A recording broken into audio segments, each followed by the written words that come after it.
রাজধানীর আগারগাঁওয়ে বঙ্গবন্ধু আন্তর্জাতিক সম্মেলন কেন্দ্রে চলছে 6 দিনব্যাপী এসএমই মেলা। গত 19 মে শুরু হয় 11তম জাতীয় ক্ষুদ্র ও মাঝারি শিল্প পণ্য মেলা। এসএমই ফাউন্ডেশনের উদ্যোগে আয়োজিত মেলার শেষ সময়ে শতভাগ দেশীয় পণ্য কিনতে ক্রেতাদের ভিড় লক্ষ্য করা গেছে।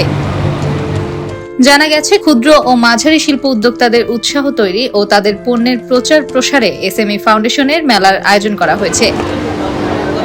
শতভাগ দেশি পণ্যের এ মেলায় রয়েছে 360টি স্টল। বিভিন্ন জায়গা থেকে দর্শনার্থীরা মেলায় আসেন তাদের পছন্দ মতো পণ্য কিনতে।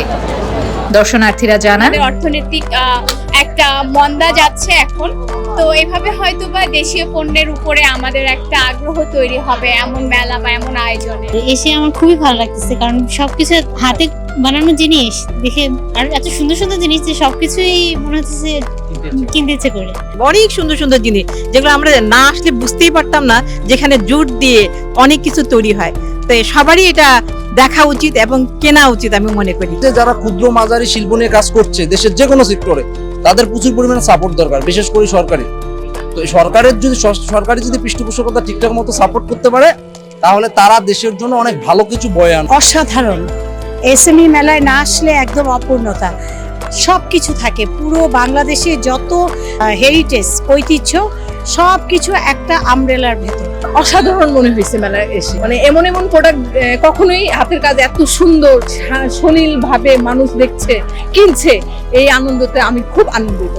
শুধু ঢাকা রাজধানী কেন্দ্রিক না করে প্রতিটি জেলায় ধরনের উদ্যোক্তাদের নিয়ে মেলা হওয়া উচিত। সারা দেশে যে পাশাপাশি আমরা বাইরে করতে পারবো। এবারের মেলায় পোশাক খাতের সবচেয়ে বেশি 75টি প্রতিষ্ঠান অংশগ্রহণ করেছে।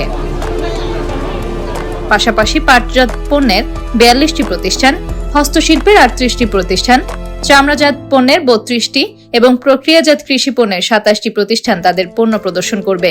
আমরা মেলাতেও আমাদের পণ্যগুলো মানুষের ক্রয় ক্ষমতার বাইরে নিচ্ছি না, বরং তারা খুব স্বল্প মূল্যেই জিনিসগুলো ক্রয় করতে পারছে এবং তারা খুব সন্তুষ্ট চিত্তেই যাচ্ছে এখান থেকে। এসএমইর এই মেলাটা আমি সবসময় অংশগ্রহণ করি, কারণ এখানে আসলে সবাই একসাথে অনেককে পাওয়া যায়, সবকিছু একসাথে পাওয়া যায়। আর আমার সেলটা বরাবরই এসএমই মেলাতে অনেক বেশি ভালো হয়। আমরা কিছু মানুষকে কখনোই বোঝাতে পারি না যে ইন্ডিয়ান পাকিস্তানের দিকে নয়, আপনারা দেশীয় পণ্যর দিকেই ঝুঁকুন, দেশীয় পণ্য কিনুন। এইটার জন্য স্ট্রাগল করে যাচ্ছে এবং করে যাব। বন্ধের দিনে কিছুটা বেচা বিক্রি ছিল, বাকি দিনগুলোতে প্রথম 2 দিনের বেচা বিক্রি ছিল না। আজকেও দর্শনার্থী আসতেছে, ঘুরতেছে, কিন্তু আসলে বিক্রয় হচ্ছে না, খুবই সামান্য। মানে আরং আছে, এখানে এক্সপোর্টও হয় মাটির মাল। আরং, কোটদা জুটো, ঢাকা হ্যান্ডিক্রাফট, হিট বাংলাদেশ, কয়েকটা এনজিও আছে, এরা মাটির জিনিস এক্সপোর্ট করে। জেল আছে, স্যাফরন জেল, যেটা ব্রাইটেনিং এর জন্য কাজ করে। আর এগুলো হচ্ছে আমাদের ধানমন্ডিতে হচ্ছে শোরুম আছে, ওখানেও আপনারা পাচ্ছেন। তাছাড়া আমাদের অনলাইনেও আমরা সেল করে থাকি। আর ফেয়ারে হচ্ছে আমাদের আগের বারের তুলনায় এবার মাশাআল্লাহ অনেক ভালো সেল হয়েছে। বাইরের প্রোডাক্ট পাঠাই, কাজ করেছি অলরেডি। আমরা জাপানের সাথে কাজ করেছি, আমরা ইউএস এর সাথে কাজ করেছি।